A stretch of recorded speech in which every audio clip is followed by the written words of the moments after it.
Come on, get happy. Get ready for the judgment day. Welcome to WatchMojo, and today we're looking at homages, Easter eggs, and other small details you might have overlooked in the sequel to Joker, Folie à Deux. No joke, there will be spoilers, including that ending. I want to see the real you. Number 10. The title's double meaning. When the sequel's title was announced in June 2022, those who aren't fluent in French naturally asked how you pronounce Folie à Deux. For that matter, what does it even mean? Folie à Deux translates to madness of two. Coined by French psychiatrist Ernest Charles Lazeg and Jules Falret, the term refers to a mental illness shared by two people. Folie à Deux is an actual term. It's this idea of a shared madness. One might assume that the title concerns Arthur Fleck's relationship with Harleen Lee Quinzel, as both find themselves under the same delusional spell. Give the people what they want.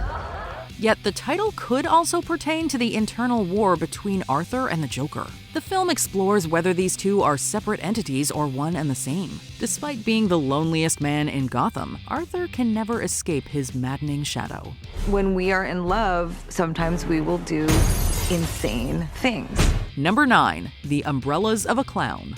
When you think about it, virtually every musical is about people coping with reality by escaping into fantasy. In that sense, the decision to make Joker Folie à Deux a jukebox musical isn't as out there as some might think. Beyond the soundtrack, the film channels classic musicals through striking visuals. In one shot, prison guards escort Arthur in the rain.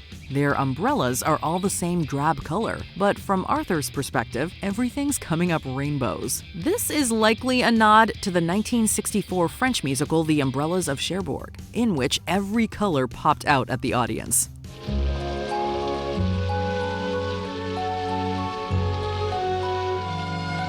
These particular colors, red, orange, blue, and yellow, also match Arthur's iconic look from the first film, suggesting that nothing can rain on Joker's parade. Number 8. Another musical power couple.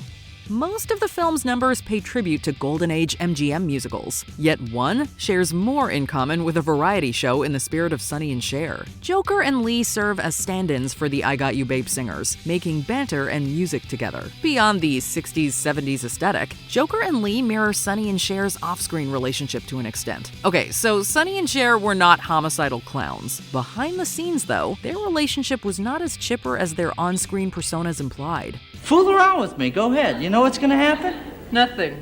Cher recalls Bono being incredibly controlling of their act and her life, with their marriage ending in divorce. Likewise, Arthur tries to make the Joker and Harley show all about him, with Lee eventually pulling the trigger on their breakup. I got the sneaking suspicion that we're not giving the people what they want. Number 7. Pepe Le Pew's Folie.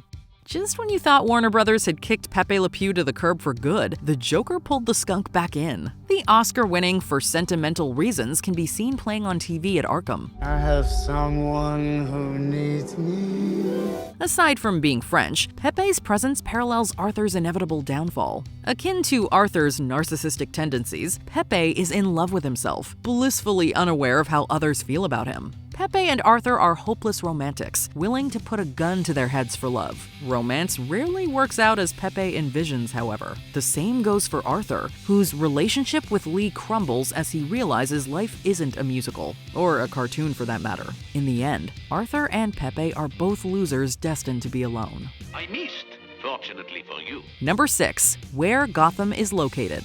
Gotham is among the most well-known cities in popular media. Like Springfield, though, it's often been left unclear which state Gotham is in. The DCEU was one of the first incarnations to give Gotham a precise location, revealing it's in New Jersey. Several comics have also leaned towards New Jersey being Batman's home state. With a throwaway line that's easy to miss, Todd Phillips sets his Gotham just beyond New Jersey's border. Joker Folie à Deux revolves around a trial named The State of New York versus Arthur Fleck.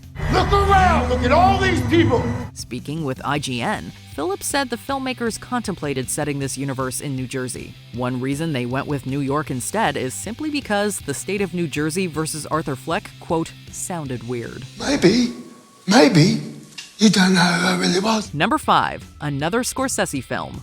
2019's Joker drew heavily from the works of Martin Scorsese, especially Taxi Driver and The King of Comedy. Shifting gears to a musical may seem as far away from Scorsese as one can get. While best known for gritty crime dramas, Scorsese did direct one musical feature. 1977's New York, New York aimed to be Scorsese's love letter to classic Hollywood musicals. If I could hurry home to you. Like those musicals, Scorsese wanted his film to have an artificial feel, being shot on sound stages with exaggerated visuals. The story revolves around a complicated romance between an aspiring singer and a saxophone player who's a bit of a joker. You do not kick off the band. I kick off the band. Despite the romanticized tone, reality inevitably sinks in as this souring couple go their separate ways, just like Arthur and Lee. Well, I guess I better go. Number 4. Two-Face's origin story? Joker Folie à Deux marks this continuity's introduction of Harvey Dent, played by Harry Lottie. Arthur Fleck is a monster. Leading the prosecution against Arthur Fleck, Gotham's DA isn't surprised by the guilty verdict. Yet Dent and the rest of the courtroom are caught off guard by an explosion. With the camera focused on Arthur, it's hard to make out what happened to everyone else in the aftermath. In a fleeting moment, Dent can be briefly spotted on the floor with one half of his face looking better than the other. Compared to some past versions, Dent's wounds honestly don't look that bad. It's implied, though, that this will lead to a personality split. If so, it wouldn't be the first time the Joker inadvertently created Two-Face.